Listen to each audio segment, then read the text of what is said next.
Hello everybody, this is Ankit Tiwari. Welcome to my YouTube channel diversion mentor Ankit. तो दोस्तों, आप लोग कैसे हैं? आई थिंक आप लोग बहुत अच्छे होंगे।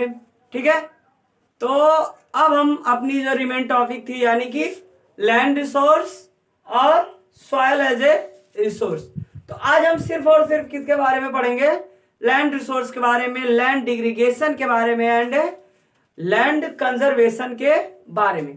तो हम लोग इसके बारे में पढ़ते हैं land utilization, land using pattern in India. ये चीज हो गई लैंड डिग्रीगेशन, और लैंड कंजर्वेशन के बारे में पढ़ेंगे। तो लैंड क्या होती है, पहले हम लोग ये जाने कि लैंड रिसोर्स है। तो लैंड किस तरह से हमारे लिए resource? Land is a natural resource of utmost importance. Land क्या होता है? एक नेचुरल रिसोर्स होती है जिसका क्या होता है, बहुत ही ज्यादा इंपॉर्टेंस होता है सभी के लिए। कैसे होता है, वाई, क्यों होता है? कि इट सपोर्ट नेचुरल वेजिटेशन। ये क्या करती है? नेचुरल वेजिटेशन को सपोर्ट करती है, वाइल्ड लाइफ को सपोर्ट करती है, ह्यूमन लाइफ को सपोर्ट करती है, और इकोनॉमिक एक्टिविटी को तथा ट्रांसपोर्ट एंड कम्युनिकेशन सिस्टम को सपोर्ट करती है। यानी कि जितना अपना पूरा सिस्टम है, जैसे क्या हो गया, नेचुरल वेजिटेशन भी हमारे लिए इंपॉर्टेंट है, वाइल्ड लाइफ भी हमारे लिए इंपॉर्टेंट है, ह्यूमन लाइफ भी इंपॉर्टेंट है, इकोनॉमिक एक्टिविटी भी इंपॉर्टेंट है, ट्रांसपोर्ट भी हमारे लिए बहुत ही ज्यादा इंपॉर्टेंट है, एंड कम्युनिकेशन सिस्टम भी हमारे लिए इंपॉर्टेंट है। यही रीजन है कि land is utmost importance. Land क्या होती है? सभी के लिए उसकी बहुत ज्यादा इंपॉर्टेंस होती है। अब देखते हैं, land is an asset of finite magnitude. ठीक है, लैंड एक क्या होती है? एसेट होती है। किसका? फाइनाइट मैग्नीट्यूड का। लैंड की एरिया क्या है? सेम लैंड की एरिया क्या है? कंसीडर की गई है, उससे ज्यादा लैंड की एरिया नहीं हो सकती है। जितनी कंसीडर कर दी गई है उतने परसेंट क्या होगी, हमारी लैंड होगी। तो यही क्या है, इसका एक फाइनाइट मैग्नीट्यूड है, फाइनाइट आकार है, और वही आकार होने की वजह से भी उस आकार की एक क्या है, ये जमीन जो होती है वो एसेट में मानी जाती है, पूंजी में मानी जाती है। क्यों मानी जा रही है? देख लो, बहुत सारे जो ह्यूमन बींग्स हैं, वाइल्ड लाइफ है, ह्यूमन लाइफ है, इकोनॉमिक एक्टिविटी, सबको सपोर्ट करने वाली होती है। It is important to use the, अब ये फाइनाइट मैग्नीट्यूड की एसेट है, इसके लिए क्या जरूरी है? It is important to use the available land. तो अगर हमारे लिए एसेट है, फाइनाइट चीजें हैं, इनफाइनाइट लैंड नहीं है, तो हमारे लिए क्या इंपॉर्टेंट है कि इसका यूज हम क्या करें, जो अवेलेबल लैंड है उसका यूज किस तरह से करें, वेरियस पर्पज से करें, लेकिन केयरफुल प्लानिंग के साथ करें। लैंड क्या है? हमारे लिए फाइनाइट है, सीमित है। तो जब सीमित चीजें है तो उसका हम यूज करें, वेरियस पर्पज से करें, डोंट वरी, लेकिन एक प्रॉपर या फिर केयरफुल प्लानिंग के अनुसार ही हम क्या करें, उस लैंड का यूज करें। अब देखते हैं कि लैंड किन फॉर्म में होती है। लैंड के फॉर्म भी होना चाहिए कि लैंड किस फॉर्म में होती है। India has land under A variety of relief feature. India में क्या होती है? बहुत सारी वैरायटी ऑफ रिलीफ फीचर के फॉर्म में देखने को मिलती है लैंड। ठीक है, जैसे क्या हो गया, माउंटेन्स हो गया, प्लेट्यू हो गया, प्लेन्स हो गया, और आइलैंड। इन तीनों के फॉर्म में हमारी क्या पाई जाती है? लैंड पाई जाती है।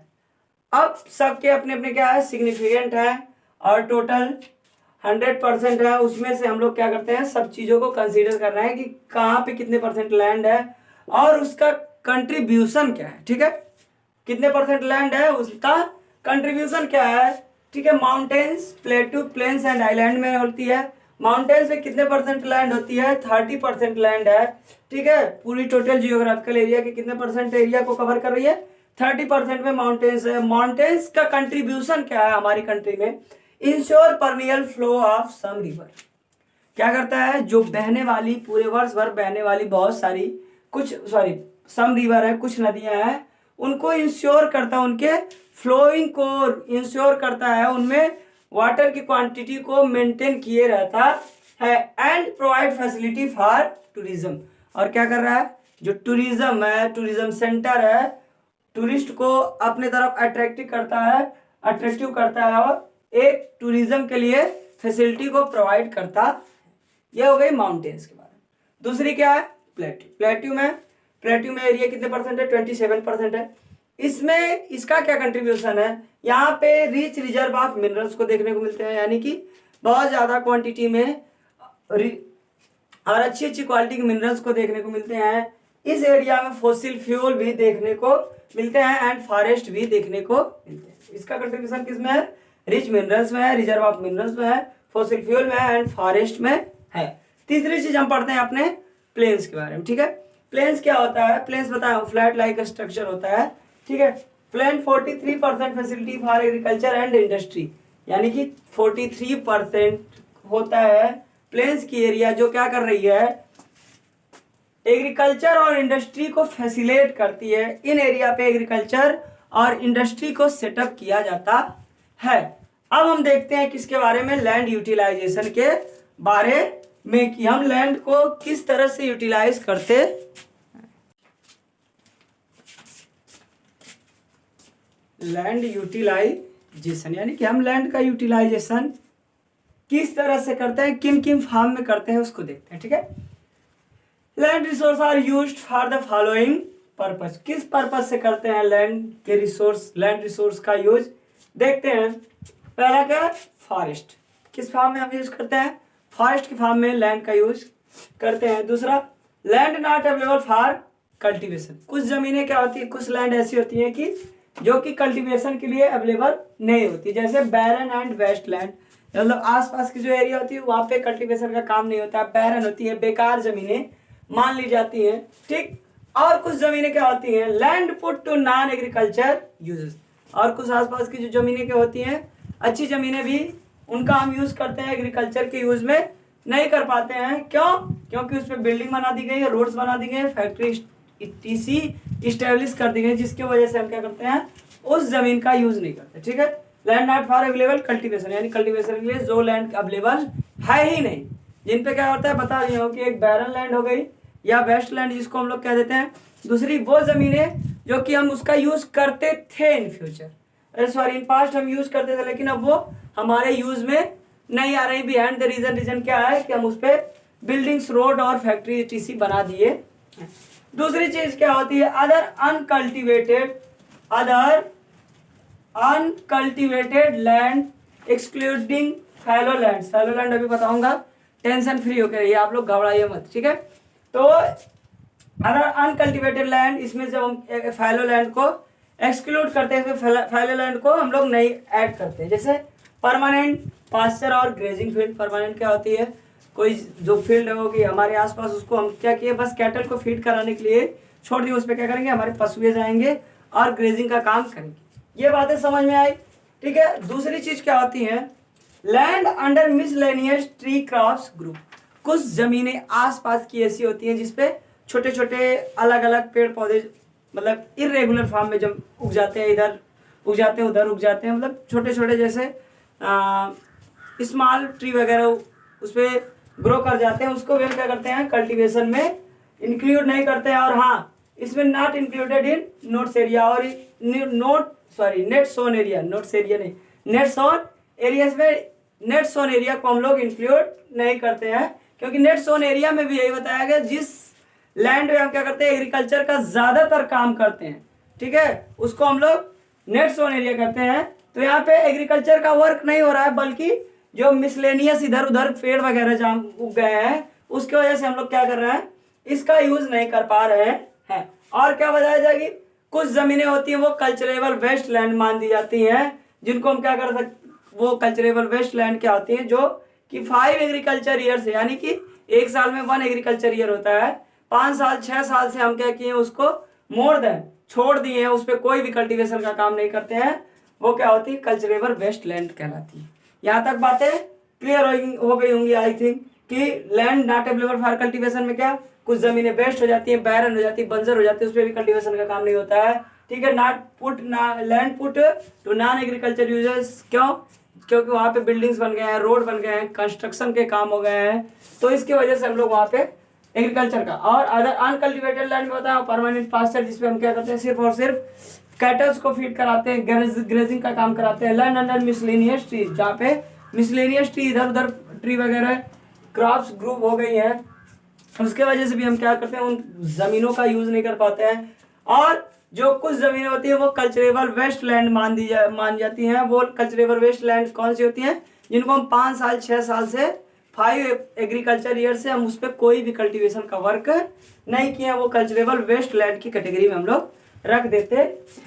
अब देखो फैलो लैंड भी होती है हमारे यहाँ। फैलो लैंड जिसमें 2 कैटेगरी है, करंट फैलो और other than current fallow. Current fallow में left without cultivation for 1 hour less than 1 agriculture year. Current fallow जो क्या अभी करंट उस पर कोई भी कल्टीवेशन का काम नहीं हुआ हो, यानी कि 1 ईयर में मुश्किल से एक आध बार खेती कर ली जाती है या फिर नहीं भी की जाती है, कोई श्योर नहीं, उसको करंट फैलो लैंड कहते हैं। यानी कि अभी 1 साल पहले वहां पे कल्टीवेशन का काम हुआ हो 1 साल में, इस समय कोई भी कल्टीवेशन का काम नहीं हुआ, वो किस में रखी जाएंगी? करंट फैलो में रखी जाएंगी। और दूसरी चीज क्या है? अदर देन करंट फैलो। अदर देन करंट फैलो में वो लैंड इंक्लूड की जाती है जो कि left without the past 1 to 5 agriculture years, यानी कि वो लैंड जो 1 से लेके 5 साल के बीच में, यानी 1 to 5 ईयर एग्रीकल्चर ईयर्स के ड्यूरेशन में भी 5 एग्रीकल्चर ईयर एक क्रॉस नहीं किया। अगर 5 एग्रीकल्चर ईयर क्रॉस कर देता तो उसको हम लोग किस में रख देते? कल्चरेबल वेस्ट लैंड में। 5 एग्रीकल्चर ईयर क्रॉस नहीं किया गया, 1 to 5 एग्रीकल्चर के बीच की जो जमीनें हुई, मान लो ये क्या हुई हमारी कोई लैंड, हम इस पे क्या करते? कल्टीवेशन का काम कर रहे थे, ठीक है, छोड़ दिए, 1 साल तक नहीं कोई कल्टीवेशन काम किए। 1 साल तक जब नहीं कोई कल्टीवेशन का काम किए तो वो किस में आ गई? करंट फैलो में। बातें समझ में आई? 1 साल तक कोई काम नहीं हुआ, करंट फैलो में। और जब यही टेन्योर जो होता है, टाइम जो होता है, वो बढ़ जाता है, कहाँ तक चला जाता है? 5 साल के बीच में, तो ये क्या कहलाती है? अदर देन करंट फैलो में आ जाती। ये हो गई बातें यहां तक की। अब बात क्या है? Net sown area. Net sown area उस एरिया को कहते हैं जहां पे हम लोग कल्टीवेशन का काम ज्यादा करते हैं, बढ़ चढ़ के करते हैं, वही नेट सोन एरिया कहलाती है। Area sown more than once in an agriculture year. क्या होता है? वो एग्रीकल्चर, वो लैंड जहां पे क्या हो, एक एग्रीकल्चर ईयर में 1 से ज्यादा बार एग्रीकल्चर का वर्क हो, plus net sown area. Plus net sown area बताया हो कि 1 से अधिक बार, और कोई कोई जमीनें होती हैं उनमें 1 साल में 1 ही बार कोई कल्टीवेशन का काम, जैसे रायर वगैरह हो गई और गन्ने की खेती हो गई, 1 साल में बस 1 बार होती है, ठीक है। 1 ईयर में 1 एग्रीकल्चर में बस 1 बार इसको हम लोग क्या करते हैं? ग्रो करा पाते हैं। तो ये, और जो लैंड जिसपे हम क्या करते हैं? 1 एग्रीकल्चर ईयर में मोर देन वंस टाइम, 1 बार से ज्यादा हम एग्रीकल्चर का वर्क करते हैं। और बता रहा हूं कि जिनपे 1 साल में 1 बार कोई एक क्रॉप्स को ग्रो करा लेते हैं, इन दोनों को जब हम ऐड करते हैं तो उसको हम लोग नाम किस नाम से जानते हैं? ग्रास क्रॉप्ड एरिया, जिसको सकल क्रॉप्ड एरिया, मतलब सकल खेती करने वाली एरिया को मानते हैं, जिसमें टोटल होता है। टोटल में मतलब जिनपे हम लोग एग्रीकल्चर का वर्क करते हैं 1 साल में, भले ही 1 बार करते हैं उसको, और जिसमें 1 साल से 2 मतलब 1 एग्रीकल्चर ईयर में 1 बार से अधिक बार की एग्रीकल्चर का वर्क करते हैं, खेती बाड़ी करते हैं, तो वो क्या किस में रखी जाती है? ग्रास क्रॉप्ड एरिया में रख दी जाती है। ये रही यहाँ तक की बातें। अब हम किसके बारे में पढ़ेंगे? लैंड यूज पैटर्न के बारे में पढ़ेंगे कि किस तरह से हमारे लैंड यूज का पैटर्न है।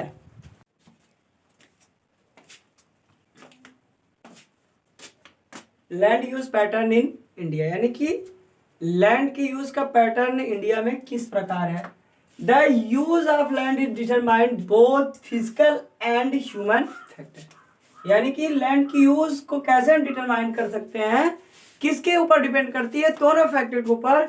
वहाँ की फिजिकल फैक्टर क्या है और वहाँ के ह्यूमन फैक्टर क्या है। ह्यूमन फैक्टर और फिजिकल फैक्टर जब दोनों होंगे तो क्या होगी? उसके अकॉर्डिंग लैंड को हम यूज कर पाएंगे। अब देखो फिजिकल फैक्टर क्या है? Topography, climate and soil type. वहाँ की टोपोग्राफी क्या है? कहीं ऐसा नहीं है कि वहाँ की लैंड, वहाँ पे बहुत ज्यादा थॉर्नी ब्रूसेस हो, या फिर एरिड सॉइल हो वहाँ पे, या फिर डेजर्ट हो पूरी तरह से, तो वहाँ पे हम क्या करेंगे? वो फिजिकल फैक्टर हमारे यूज के लिए नहीं है। वहाँ की क्लाइमेट अच्छी नहीं हो, सॉइल की टाइप नहीं अच्छी हो, टोपोग्राफी कहीं अंडुलेटिंग टॉपिक लहरदार इलाकों में हम लोग चले गए, तो वहाँ की use pattern relatively northern plains के कम होंगे, ठीक है। और दूसरा क्या है, ह्यूमन फैक्टर। ह्यूमन फैक्टर में क्या हो जाता है, पॉपुलेशन हो गई, पॉपुलेशन डेंसिटी हो गई, टेक्नोलॉजिकल कैपेबिलिटी हो गई, और कल्चर एंड ट्रेडिशन भी ये डिनोट करता है कि वहाँ के लैंड यूज का पैटर्न क्या है, किस प्रकार से है। Total geographical area of India is 3.28 million square. पूरी जो टोटल जियोग्राफिकल एरिया है हमारे कंट्री की 100% उसका डाटा हमारे पास, सॉरी वो कितने, उसकी एरिया कितने है, 3.28 मिलियन स्क्वायर किलोमीटर है। यहाँ तक बातें क्लियर हुई। और हाँ, ये बताया हूँ कि the usages of land is determined both, जो उसके यूज दोनों पे डिपेंड करते हैं, वहाँ के फिजिकल फैक्टर पे और ह्यूमन फैक्टर दोनों पे डिपेंड करते हैं। दूसरी चीज, total geographical area of India is 3.28 million square kilometre. Total geographical area India के कितने हैं, 3.28 मिलियन स्क्वायर किलोमीटर है।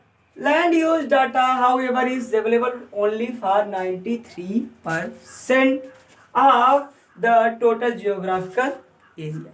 टोटल जियोग्राफिकल एरिया कितनी है, 3.28 मिलियन स्क्वायर किलोमीटर, लेकिन इसका 90% ही लैंड यूज डाटा हमारे पास अवेलेबल है। समस्या क्यों अवेलेबल है, सुनो। The land use reporting for the most of northern state, north east state except Assam has not been done fully. यानी कि जो नॉर्थ ईस्ट स्टेट है, जैसे अरुणाचल प्रदेश हो गया, मेघालय हो गया, सिक्किम हो गया, मिजोरम हो गया, नागालैंड हो गया और असम हो गया, इन सब एरिया में सबसे ज्यादा, इन सब एरिया में असम को छोड़ के और भी जो स्टेट है वहां पे अच्छी तरह से सर्वे कंप्लीटली नहीं हो पाता है, यही रीजन है। और दूसरा रीजन क्या है, some area of Jammu and Kashmir, जो जम्मू और कश्मीर का कुछ एरिया वो ऑक्युपाइड कर लिया गया, किसके द्वारा, पाकिस्तान और चाइना के द्वारा, जहां पे हम लोग सर्वे नहीं करा पाते। यही रीजन है कि हमारे पास कितने परसेंट डाटा अवेलेबल होता है, ओनली ऑन 93% डाटा ही हमारे पास अवेलेबल रहता है।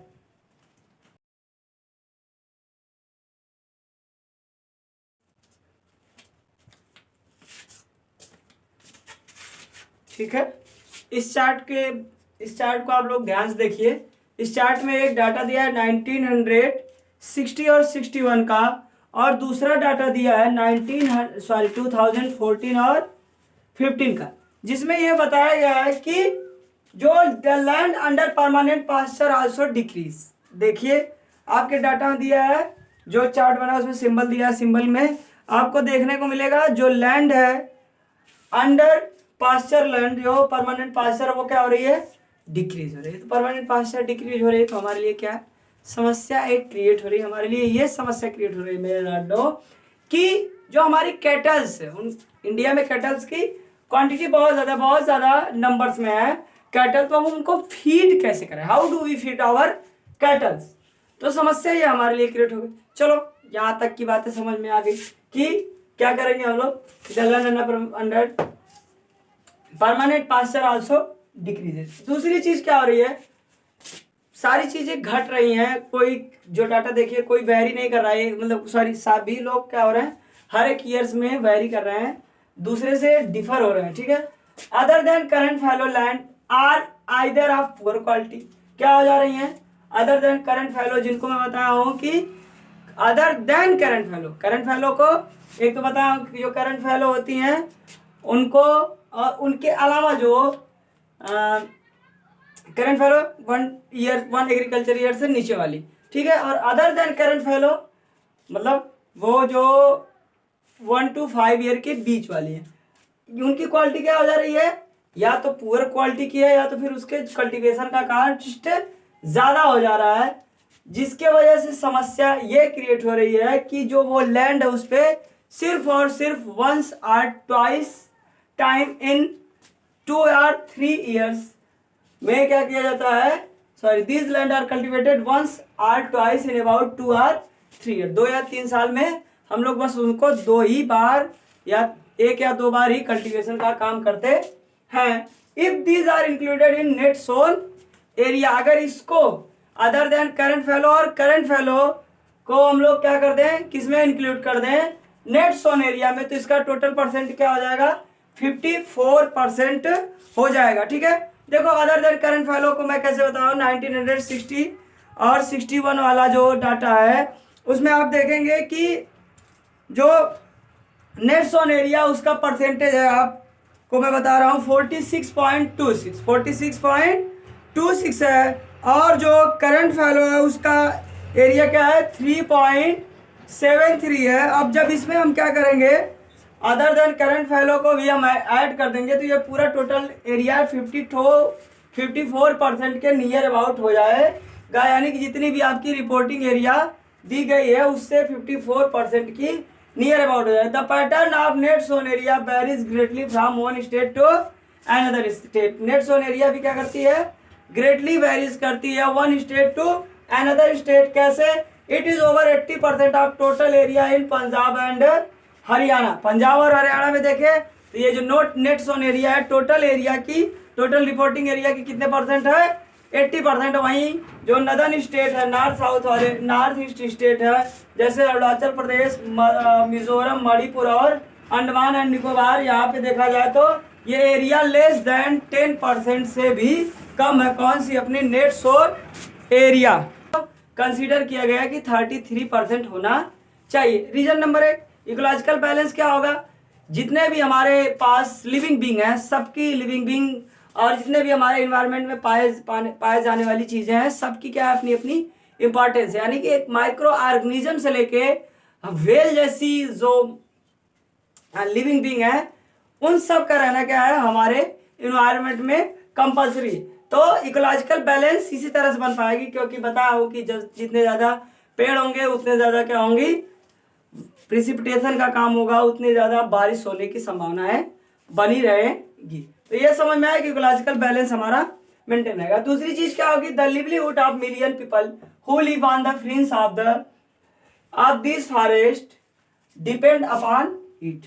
बहुत से ऐसे लोग होते हैं जिनका लिवलीहुड ही किस पे डिपेंड होता है, फॉरेस्ट पे, और ये वो लोग होते हैं जो कि फॉरेस्ट के आसपास रहते हैं। तो अगर हम फॉरेस्ट को बर्बाद करेंगे तो फिर उनका क्या होगा, लिवलीहुड भी बर्बाद हो जाएगा। ये थी बातें फॉरेस्ट के बारे में। अब और भी जो लैंड है उसके बारे में बात करते हैं। Waste land and land put to non other agriculture use.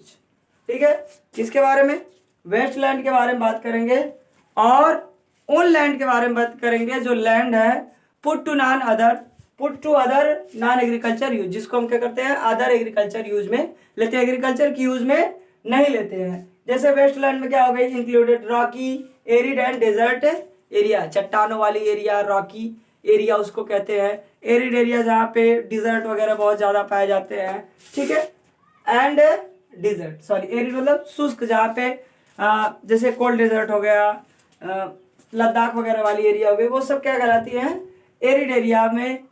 और डेजर्ट में भी क्या होता है, हम लोग एग्रीकल्चर यूज को नहीं करते, वहां पे भी वेस्ट लैंड होती है। दूसरी चीज क्या होती है, land put to other non agriculture use included. इसमें क्या इंक्लूड किया जाता है, नॉन एग्रीकल्चर में देखो रोड्स बनवा दिए हम लोग, कहीं रेलवे बना दिए, कहीं सेटलमेंट कोई कर दिए, तो ये सब किस में आ जाते हैं, land put to other non agriculture use. ये हो गई बात आपके लैंड की डिवीजन, यानी कि लैंड की यूजिंग पैटर्न की बात हो गई। अब हम किसके बारे में बात करेंगे, लैंड डिग्रीगेशन एंड कंजर्वेशन। तो लैंड डिग्रीगेशन किस तरह से हो रहा है, क्या क्या चीजें हैं, why was land is more important for me, यानी कि हमारे लिए फिर या हम सब के लिए क्या है, लैंड बहुत ही ज्यादा इंपॉर्टेंट होती है। क्या होती है, 95% of our daily basis need for food, shelter and clothing are obtained from land. यानी कि जो हमारी बेसिक नीड होती है, रोटी, कपड़ा और मकान, वो 95% कहाँ से फुलफिल होता है, लैंड से ही फुलफिल होता है।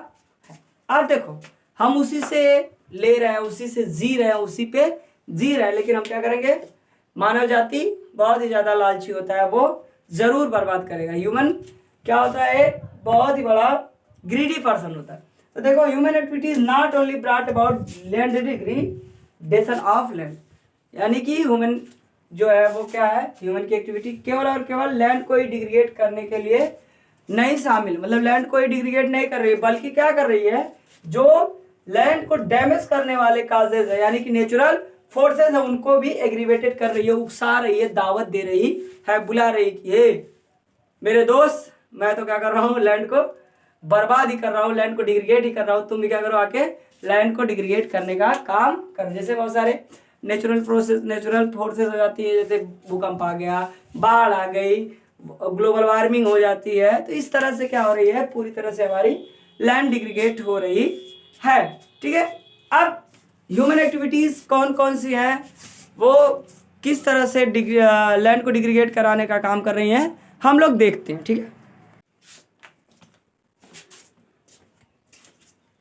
Some human activities like deforestation, overgrazing, mining and quarrying to have contribute significantly in land degradation, यानी कि लैंड डिग्रेडेशन में जो कंट्रीब्यूशंस दे रही है क्या, जैसे माइनिंग से हम ज्यादातर हमारे लैंड डिग्रेडेट हो रही है, क्वायरिंग से हमारी लैंड डिग्रेडेट हो रही है, ओवर ग्रेजिंग से भी हमारी लैंड क्या होती है, डिग्रेडेट होती है। अब देखते हैं वो रीजन क्या है कि जिस रीजन में हमारी लैंड बहुत ही ज्यादा किस किस प्रोसेस के द्वारा, कहीं पे क्या माइनिंग के द्वारा, कहीं पे क्वायरिंग के द्वारा, और कहीं पे ओवर ग्रेजिंग और ओवर इरिगेशन के द्वारा हमारी लैंड किस तरह से डिग्रेडेट हो रही है, उस रीजन के बारे में हम लोग जानते हैं। Jharkhand, Chhattisgarh, Madhya Pradesh and Orissa deforestation due to mining have causes several land degradation. क्या होता है, जो मध्य प्रदेश है, इन सब एरिया में माइनिंग का काम, मध्य प्रदेश हो गया, झारखंड हो गया, छत्तीसगढ़ हो गया, उड़ीसा हो गया, इस एरिया में क्या होता है, माइनिंग का काम ज्यादा होता है, क्योंकि ये डेक्कन प्लेटू वाले रीजन है, फुलफिल ऑफ मिनरल्स होते हैं, मिनरल से परिपूर्ण होते हैं, तो जिसकी वजह से लोग क्या करते हैं, माइनिंग का काम यहाँ बहुत ज्यादा करते हैं। और ये माइनिंग का काम अगर होता है तो जहाँ वहां पे आसपास आने वाले जितने भी फॉरेस्ट हैं उनको काट दिया जाता है। बात समझ में, झारखंड और छत्तीसगढ़ वाले रीजन में डिफॉरेस्टेशन लैंड डिग्रेडेशन किस प्रोसेस से होता है, डिफॉरेस्टेशन के वजह से और माइनिंग के वजह से। पंजाब, हरियाणा, वेस्टर्न उत्तर प्रदेश, यहाँ पे लैंड डिग्रेडेशन के लिए रिस्पॉन्सिबल क्या है, ओवर इरिगेशन रिस्पॉन्सिबल होता है। अब ओवर इरिगेशन से बात दिमाग में आई होगी कि ओवर इरिगेशन, ज्यादा सिंचाई करने से लैंड कैसे हमारी बर्बाद हो सकती है। सुनो, जब ज्यादा हम करेंगे तो H2O में भी क्या होती है, सैलाइन की मात्रा होती है, साल्ट की मात्रा होती है, एल्काइन की मात्रा होती है, जिसकी वजह से सॉइल में एल्काइनिटी की क्वांटिटी बढ़ जाती है, और साल्ट की वजह से सैलिनिटी हो जाती है, धीरे धीरे अनफर्टाइल हो जाती है, और हमारी लैंड डिग्रेडेट हो जाती है। Gujarat, Rajasthan, Madhya Pradesh and Maharashtra, over grazing is one of the main causes to land degradation.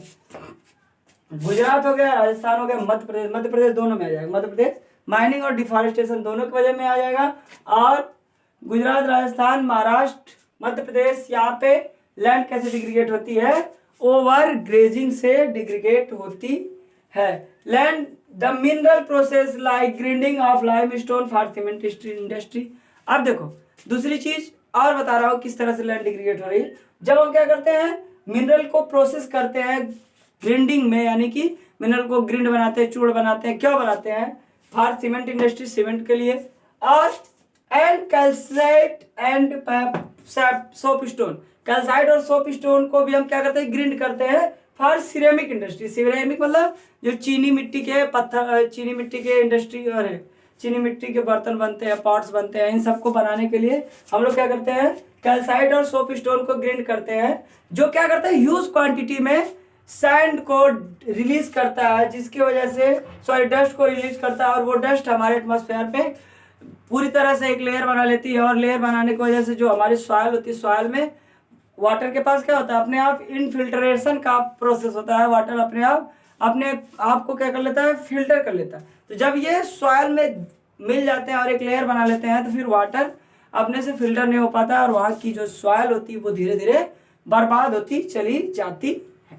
ये हो गया पूरा प्रोसेस किसका, लैंड डिग्रेडेशन का। रीजन भी जान चुके हैं कि कौन से रीजन में होता है। आप देखो इसको कंजर्वेशन कैसे किया जाए, conservation process, afforestation and proper management of grazing.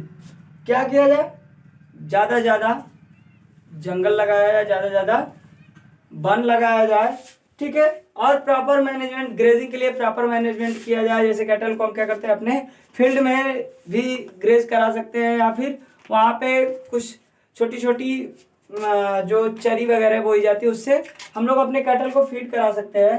दूसरा, planting on central belt, planting of centre belt of plants, जो सेंटर बेल्ट होते हैं यानी कि नदियों के किनारे वाले जो एरिया है वहाँ पे सेंटर बेल्ट पे पेड़ लगा दिया जिससे मिट्टी का कटाव होने से रुक जाए। Stabilization of sand dunes by growing thorny bush, क्या किया जाए, जो वहाँ पे एरिड रीजन है वहाँ पे सैंड ड्यून्स का निर्माण किया जाए, यानी कि जैसे ये हवा पे ही तो हवा बहने के बाद आके ड्यून्स बनाया जाए, और वह ड्यून्स कहाँ पड़ेगा, जहाँ पे कोई न कोई कटीली झाड़ियाँ होंगी तो सैंड आके धीरे धीरे धीरे धीरे वहीं पे रुकती जाएंगी, और वहाँ पे क्या हो जाएगा, एक सैंड ड्यून्स का निर्माण हो जाएगा। उससे आगे जो वहाँ की सैंड होगी वो उड़ के नहीं जाएगी। तो एरिड एरिया में कैसे हमें कंजर्व करना है, सैंड ड्यून्स बना के। सैंड ड्यून्स कैसे बनेगा, जब कोई थॉर्नी बुशेस लगेगी तो वहीं पे सैंड ड्यून्स बनना शुरू हो जाएगी। जैसे मान लो यहाँ से क्या हो रही है, कोई पेड़ है, इधर से क्या हो रही है, सैंड आ रही है, सैंड आ रही है, तो फिर अगर ये पेड़ नहीं रहता तो सैंड और आगे चली जाती, पेड़ होने की वजह से यहाँ पे रुकती जाएगी सैंड, और इसके ऊपर लेयर बनाते हुए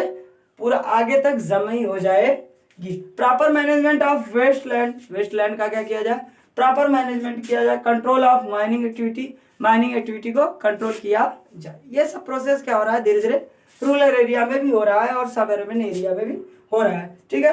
proper discharge and disposal of industry effluents and waste after treatment, यानी कि जो इंडस्ट्री के इफ्लुएंट्स है, वेस्ट है, उनको तब रिलीज किया जाए, उनका जब प्रॉपर ट्रीटमेंट हो जाए, या फिर उनको एक अच्छी तरह से पैक करके, या फिर उसको फिर से रिसाइकल प्रोसेस करके हम क्या कर सकते हैं, एनवायरनमेंट में तब रिलीज करें, जिसके वजह से हमारा क्या लैंड भी डिग्रेडेट होने से बचेगा और वाटर डिग्रेडेशन भी बचेगा। और ये सब क्या पे होगा, इंडस्ट्रियल एरिया एंड सब अर्बन एरिया, सब अर्बन मतलब शहरी और ग्रामीण, शहरी एरिया में ऐसे प्रोसेस को देखने को मिलते हैं। अर्बन सब अर्बन यानी जहाँ पे इंडस्ट्री वगैरह लगी हुई होती है। तो ये पूरा प्रोसेस हमारा खत्म हो गया मेरे लाल, कहाँ का, लैंड डिग्रेडेशन का, लैंड यूज पैटर्न का। अब देखो हमारी बस एक टॉपिक बचती है, soil resource and conservation of soil resource का, और सॉयल इरोजन, यही हमारी टॉपिक बच रही है। इसको हम नेक्स्ट पार्ट में करते हैं मेरे प्यारे भाई बहन। और हाँ, आज के लिए बस इतना ही। Thanks all of you for watching my video. Please like, share and subscribe my channel. Thank you so much.